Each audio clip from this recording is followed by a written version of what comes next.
tayo ng gutom. Nakaramdam ng gutom si ka-waiter nyo. Sinsahin na kumbero ako. Nakain pa lang. Kasama ko ang aking partner.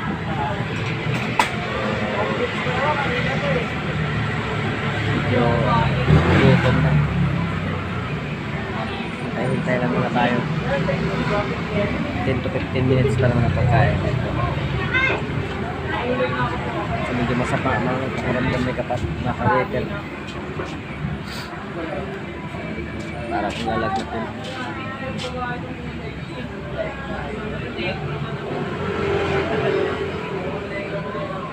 Kakain na kami. Makulay ka lang makulay ka lang dito. Hindi na mo So yun, magandang hapon sa inyo. So ang tanghalian namin is ano na,